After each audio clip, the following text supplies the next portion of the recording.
போனாலும் நம்ம ஊர் பொண்ணு இந்த ஊர் பொண்ணு அப்படியே இங்கே சிகா ஸ்கூலில் தான் படித்தாங்க. இந்த ஸ்கூலில் தான் படித்தாங்க.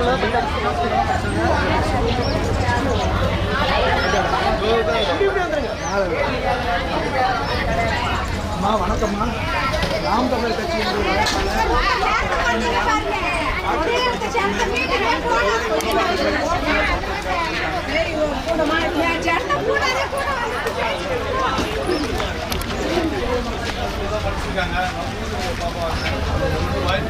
நாம் தமிழர் கட்சியில் மைக் சின்னத்தில் 2வது நம்பர் அப்பா பேசுகிறோம். நல்லா இருக்கீங்களா? இங்கே இருக்குல்ல கப்பியாங்குடியூர் சிகா மேல்நிலை பள்ளி, அதில் தான் படித்தேன். விக்கிரவாண்டி போட்டு தான் நான் ஒரு வாய்ப்பு கொடுத்த டாக்டருக்கு படிச்சிருக்கேன். டாக்டர் மேல் படிப்பு வரைக்கும் படிச்சுட்டு அங்கே நிற்கிறோன்னா என்ன பண்ணணும், கொள்ளடிக்கணும், பதவிக்கு வரணும், எல்லாரும் சொத்தியும் மாதிரி சுருட்டணுன்றது கிடையாது நம்ம எண்ணம். மக்கள் சேவை செய்யறதுக்காக வந்து நிற்கிறோம். ஒரு வாய்ப்பு கொடுங்களேன். காசு கொடுத்து தானேம்மா வாக்கு கேட்குறாங்க நம்மகிட்ட எப்படி பண்ணுறாங்க? இந்த மாதிரி துண்டறிக்கை கொடுத்து நாங்கள் இதெல்லாம் பண்ண போகிறோம்னு 16 இது வச்சுருக்கோம் பாருங்க, தேர்தல் வாக்குறுதி இதெல்லாம் பண்ணுறோன்னு சொல்லிட்டு யாராவது ஒருத்தவங்க வந்து கேட்டிருக்காங்களா? நீங்கள் சொல்லுங்கள் பார்ப்போம். நான் மட்டுமே பேசக்கூடாது இல்லை, நீங்கள் சொல்லுங்கள். யாராவது இந்த மாதிரி திட்டங்கள்லாம் உங்கள் கிராமத்துக்கு வந்து சேருன்ற மாதிரி சொல்லி கேட்டிருக்காங்களா? கேட்க மாட்டாங்க. அவங்களாம் எப்படி கேட்பாங்க? யாரும் அவங்க வந்து ராத்திரியில் வந்து கதவு கட்டி காசு கொடுத்துட்டு ஓட்டு போட்டுரு, சத்தியம் வாங்கிட்டு ஓட்டை போட்டுரு, மூக்குத்தி கொடுப்பாங்க, ஓட்டை உடசல், குண்டான், அண்டா எல்லாத்தையும் கொடுத்து தானே ஓட்டு கேட்குறாங்க. யார் அப்படி பண்ணுவாங்க சொல்லுங்க? எல்லாம் ஓட்டு தான் கேட்குறாங்க. எல்லாருக்கும் போடுறோம், எல்லாருக்கும் செய்யறோம் தான் சொல்லிக்கிறோம். எல்லாம் செய்வாங்க தான். நான் மாற்றி போட்டீங்க யார் செய்யறாங்க?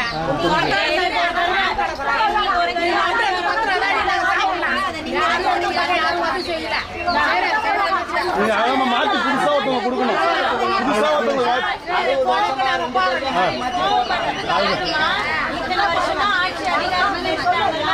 அவங்க இது வரைக்கும் செஞ்சதில்லை. நானும் சொல்ல வரேன், யாரும் செஞ்சதில்லை. வந்ததே கிடையாது. நாம் தமிழர் கட்சி சீமான கட்சிமா, சீமான்ற ஒருத்தர் பேசிட்டே இருப்பார் பார்த்தீங்களா?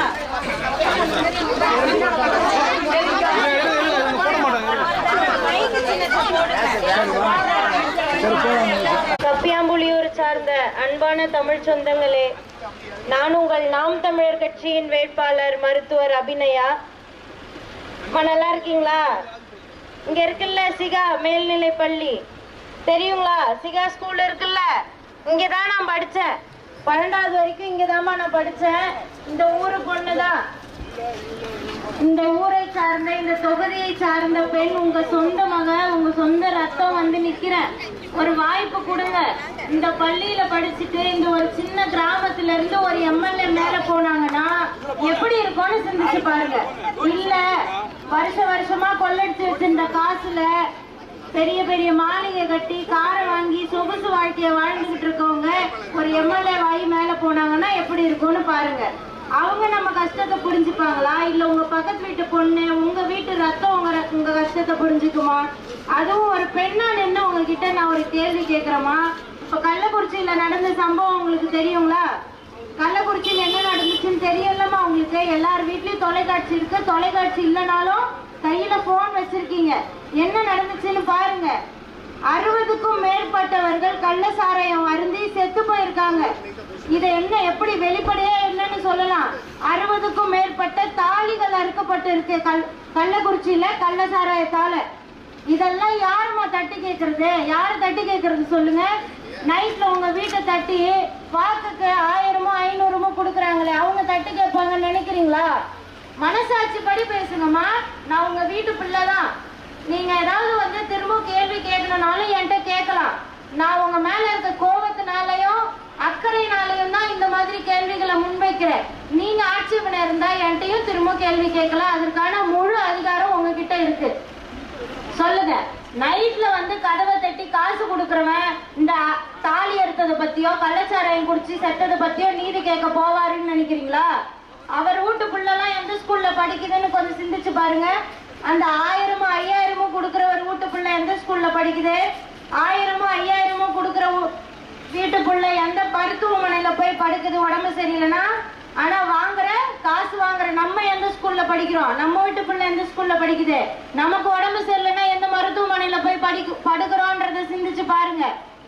ஒரு வாய்ப்பு கொடுங்கம்மா. நேர்மையானவங்களுக்கு, படிச்சவங்களுக்கு, ஒரு தமிழ் பொண்ணுக்கு சிந்திச்சு வாக்கு செலுத்துங்க.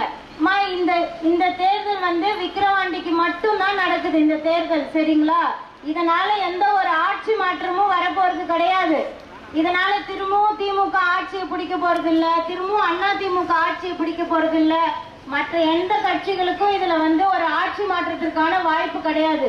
ஒரே ஒரு எம்எல்ஏ, நம்முடைய எம்எல்ஏ புகழேந்தின்றவர் இறந்து போயிட்டாரு விக்கிரவாண்டியில. அதுக்காக திரும்பவும் ஒரு தேர்தல் வருது. உங்க ஊருக்காக ஒரு எம்எல்ஏவை தேர்ந்தெடுத்து அனுப்ப போறீங்க. அந்த ஒரு எம்எல்ஏவை இந்த ஊர் சார்ந்த பெண்ணா, ஒரு படிச்சவங்களா, நேர்மையானவங்களா அனுப்புனா எப்படி இருக்கும்னு சிந்திச்சு பார்த்து வாக்கு செலுத்துங்க. காசு கொடுப்பாங்கம்மா. இது இடைத்தேர்தல் தான், சரிங்களா? என்ன நடக்கும்ன்றத நான் சொல்றேன். காசு கொடுப்பாங்க. 5000ல இருந்து 10,000 வரைக்கும் கொடுப்பாங்க. இப்ப சொல்றேன் கேட்டுக்கோங்க. 10,000 வரைக்கும் கொடுப்பாங்க. மிரட்டுவாங்க, சத்தியம் வாங்குவாங்க, மூக்குத்தி கொடுப்பாங்க, கொலுசு கொடுப்பாங்க, அண்டா குண்டா எல்லாத்தையும் கொடுத்து எனக்கு தான் நீ ஓட்டு போடணும், சத்தியம் பண்ணு, உன் வீட்டு பிள்ளை மேல தலையில அடிச்சு சத்தியம் பண்ணுலாம் மிரட்டுவாங்க. இப்படியெல்லாம் மிரட்டுறவங்க நல்லது பண்ணுவாங்களா? இதுக்கு முன்னாடி அவங்க தானே ஆட்சியில இருக்காங்க, இப்ப அவங்க தானே ஆண்டுகிட்டு இருக்காங்க. இந்த சாலைலாம் ஏன்பா ஒழுங்கா இல்ல, எங்க வீட்டுக்கு ஒழுங்கா தண்ணி வசதி இல்ல, எங்க வீட்டுக்கு சாக்கடை வசதி இல்ல, எனக்கு வேலை இல்ல, என் வீட்டு பிள்ளைக்கு படிச்ச படிப்புக்கு வேலை இல்லைன்னு அவங்க கிட்ட நீங்க திரும்ப கேட்டுருக்கீங்களா? காசு கொடுக்குறாங்களே அவங்க கிட்ட அந்த வார்த்தையை கேட்கணுமா, கேட்க கூடாதா? இதெல்லாம் மறைக்கிறதுக்காகத்தான் அந்த காசு. அதை வாங்கிக்கிட்டு இனிமேலாவது ஏமாறக்கூடாதுன்றதுக்காக தான் இப்படி வேகாத வெயில கத்துறோமா. இன்னைக்கு நேற்று இல்ல, 13 வருஷமா கத்திக்கிட்டு இருக்கோம். இந்த நாம் தமிழர் கட்சி கூட்டணி இல்லாம கத்திக்கிட்டு இருக்கு. ஒரு வாய்ப்பு தாங்கம்மா. இதெல்லாம் ஏன் சொல்றேன்னா, அந்த ஒரு எம்எல்ஏ தேர்ந்தெடுக்க போறீங்க, அது நல்லவங்களா தேர்ந்தெடுங்களேன். காசு கொடுத்தா வாங்கிக்கோங்க. நம்மகிட்ட இருந்து கொள்ளடிச்ச காசு தான், நம்மளுடைய வரி பணம் தான், இந்த செம்மண் அள்ளி வித்த காசு தான். இதெல்லாம் வெளிப்படையா நான் சொல்ல விரும்பல, ஏன்னா அவர் ஸ்கூல்ல தான் படிச்சு தொலைச்சிட்டேன், சரிங்களா? அந்த செம்மண் அள்ளி வித்த காசுல, அந்த வரி பணத்துல நம்மகிட்ட இருந்து சுரண்டின காசுல அந்த 1500 கொடுக்குறாங்க. அதனால அது நம்ம காசு தான். அதை வாங்கி வச்சுக்கிட்டு ஒரே ஒரு தடவை சாமியை வேண்டிக்கோங்க. நான் காசை வாங்கிட்டேன், என்னுடைய வறுமையினால வாங்கிட்டேன், என்னை வறுமையில வச்சிருக்கக்கூடிய காரணமா இருக்கக்கூடியவங்க கிட்ட இருந்து தான் அந்த காசை வாங்கியிருக்கேன். அதனால ஆத்தா என்னை மன்னிச்சிரு ஆத்தா, ஒரே ஒரு முறை ஒரு நல்ல பொண்ணுக்கு நான் இந்த வாய்ப்பை கொடுக்குறேன் அப்படின்னு சொல்லிட்டு சாமி மேல பாரத்தை போட்டுட்டு ஒரு ஓட்ட மைக்கில் போடுங்கம்மா. சிந்திச்சு செயல்படுங்க, ஒரு வாய்ப்பு கொடுங்க. இதுக்கு மேலேயும் வாய்ப்புகள் வராது. இதுதான் உங்களுக்கு அருமையான அந்த பொன்னான வாய்ப்புன்னு சொல்லுவாங்க பாத்தீங்களா? உங்களுக்கு தாம்மா இது பெருமை. இத்தனை வருஷமா ஒரு கட்சியை புறக்கணிக்கிறாங்க. ஆனாலும் போன தேர்தலில் நாங்கள் அங்கீகாரம் வாங்கிட்டோம். நாம் தமிழர் கட்சி மாநில அங்கீகாரம் வாங்கிடுச்சு. அந்த கட்சியை நாங்கள் வெல்ல வச்சோன்ற ஒரு பெருமை இந்த விக்கிரவாண்டிக்கு வரணும் இல்லம்மா? இந்த தொகுதியை சார்ந்த பெண்ணுன்றதால ஒரு ஆசையினால உங்க கேட்கிறேன். அப்படிப்பட்ட ஒரு பெருமை நம்ம தொகுதிக்கு முதல்ல கிடைக்கணும்னா அதுக்கு நீங்க கை கொடுக்கணுமா? நாம் தமிழர் கட்சிக்கு நீங்க ஆதரவு கொடுங்க, வாக்கு செலுத்துங்க. வாக்கு பெட்டியில முதல் பெட்டியில 2வது வரிசையில இருக்கக்கூடிய சின்னம் தான் மைக் சின்னம், புரியுதுங்களா? 2வது பெட்டியில இருக்கும். படிக்க தெரிஞ்சவங்க தெரியாதவங்க கிட்ட கூட நீங்க உங்க கூட வரும்போது, ஓட்டு செலுத்த வரும்போது சொல்லுங்க, 2வது இடத்துல இருக்குல்லப்பா, அதுல போய் அமைக்கிட்டு வா, அந்த சின்னத்துல ஓட்டு போட்டுவான்னு சொல்லுங்கம்மா. ஏன்னா இது நான் ஜெயிக்க போறது கிடையாது. டாக்டருக்கு படிச்சுட்டு நான் நிக்கிறேன்னா இதை நான் ஜெயிக்கணும், நான் சம்பாதிக்கணும், நான் கோடி கோடியா மாளிகை கட்டணும்னு கிடையாது. நான் ஜெயிச்சாலுமே அந்த மாதிரி பண்றதும் நம்ம கட்சியில கிடையாது. ஏன்னா எங்க அண்ணன் எப்படிலாம் ஆட்சி நடத்தணும், எப்படிலாம் மக்கள்கிட்ட பேசணும், என்ன அதிகாரத்துக்கு போனா எப்படி நடந்துக்கணும்னு சொல்லி கொடுத்துருக்காரு. இவங்கள மாதிரி கிடையாது. எப்படிலாம் கொள்ளடிக்கணும், எப்படிலாம் ஏமாத்தணும், எப்படிலாம் காசு கொடுத்து அதை மறைக்கணும். அது திராவிட மாடல். இந்த மாடல் தமிழ் தேசிய மாடல் வேற. தமிழர்களுக்காக வேலை செய்யணும்ன்றது தான் எங்களுக்கு சொல்லி கொடுத்துருக்காங்க. அதுவும் இல்லாம ஒரே ஒரு விஷயம் நான் உங்ககிட்ட கேட்டுக்கிறது, இது எல்லாத்தையும் நீங்க கேட்டுருவீங்க, கடைசியில என்ன பண்ணுவீங்க? ஜாதி பார்த்து ஓட்டு போட்டுருவீங்கம்மா. ஜாதி பார்த்து ஓட்டு போடுறீங்க. அந்த ஜாதி என்னமா பண்ணுச்சு? இத்தனை வருஷமா அந்த ஜாதியை பார்த்து ஓட்டு போடுறீங்களே, அந்த ஜாதிக்காரங்க கிட்ட போய் நின்று பேச முடியுதுங்களா? அவங்க ஜெயிச்சு போனதுக்கு அப்புறம் ஏமா வீட்டுக்கு முன்னாடியாவது போய் நில்லுங்களாம்மா பாப்போம், நம்ம ஜாதிக்காரர் தானே, போய் நில்லுங்க பாப்போம், யாரு நீ அப்படின்னு கேட்பாரு. இதுதானே கேக்குறாங்க, உண்மையா கிடையாதா? ஒரு உங்களை விட வயசுல சின்ன பொண்ணு தானே, நான் உங்ககிட்ட பேசுறேன்ல, அதை மறுப்பு தெரிவிச்சா நீங்களும் வந்து பேசுங்க. ஜாதிக்காரர் தானே. உங்க வீட்டுல ஒரு பிள்ளைக்கு படிக்க முடியல, ஃபீஸ் இல்லப்பா, வந்து எனக்கு கொஞ்சோண்டு ஃபீஸ் கட்டி விட்டு போப்பா, ஒரு ரத்தம் நான் பாட்டு போய் நின்னுங்க பாப்போம். சத்த ஒரு நிமிஷம் நில்லுங்க. ஜாதினால ஒண்ணுமே வராதுமா. ஜாதியை வச்சு வியாபாரம் பண்ணிக்கிட்டு இருக்காங்க. இந்த ஓட்டுலாம் நமக்கு தான், இந்த குறிப்பிட்ட சாதி இதுக்கு தான் போடும்ன்ற ஒரு திமிர்ல இருக்கிறாங்க அவங்க. அதை உடைச்சு காட்டுங்க. நான் உங்க வீட்டு ரத்தம். ஒரே ஒரு வார்த்தை சொல்லிக்கிறேன், எந்த ஜாதின்றத பார்க்காதீங்க. இந்த பொண்ணு இந்த ஊரு பொண்ணா, இந்த பொண்ணு தமிழ் பொண்ணான்னு பார்த்து போடுங்க. நான் ஒரு தமிழ் பொண்ணு, ஒரு எளிய மகள், படிச்ச பொண்ணு, நேர்மையான பொண்ணு, இதை விட என்னமா தகுதி வேணும்? ஜாதியை தூக்கி குப்பையில போடுங்க. ஜாதியே பார்க்க கூடாது, எல்லாம் மனுஷங்க தான். இங்க இருக்கிறதுலாம் எந்த ஜாதின்னு பார்த்தா நாங்க வேலை செய்யறோம், வந்து சுத்துறோம், காசு செலவு பண்றோம், நேரத்தை செலவு பண்றோம், பண்ணிக்கிட்டு இருக்க வேலையை விட்டுட்டு வந்திருக்கோம். இதெல்லாம் ஜாதி பார்த்து கூட்டினா கூட்டம் நினைச்சிருக்கீங்களா? ஒரு தடவை வாய்ப்பு கொடுங்க. ஜாதியை விட்டுருங்கம்மா, ஜாதியை விட்டுருங்க. நீங்க அப்படி அந்த ஜாதியை நினைச்சாலுமே அவங்க நேரடியா போட்டி போடல இல்லையா? அண்ணன், என்னுடைய அண்ணன் நேரடியா போட்டி போடல, புரியுதுன்னு நினைக்கிறேன். அவர் கூட்டணியில தான் இருக்காரு தவிர நேரடியா போட்டி போட்டிருந்தா நானே சொல்லிருப்பேன். எனக்கும் அவர் மிகப்பெரிய ஒரு ரோல் மாடல் தான். ரோல் மாடல்னா என்ன? அவர் தான் என்னுடைய ஆசானா கூட நான் நினைச்சுக்கிட்டு இருக்கேன். ஏன்னா அவரை போல பேசுறதுக்கு ஆள் இல்லை. என்னுடைய அண்ணன் திருமாவளவனை போல பேச்சு திறன்ல இது வரைக்கும் எந்த தலைவனும் வந்து பேசினது இல்ல. அப்படிப்பட்ட ஒருத்தவருக்கு ஒரு பொது தொகுதியிலயாவது இடம் கொடுத்திருக்காங்களா இப்ப இருக்க கூட்டணிக்காரங்க? அப்புறம் என்னது உங்க ஜாதி? ஒரு பொது தொகுதியில் இடம் கொடுத்திருக்காங்களா? நாங்க கொடுத்திருக்கோம்.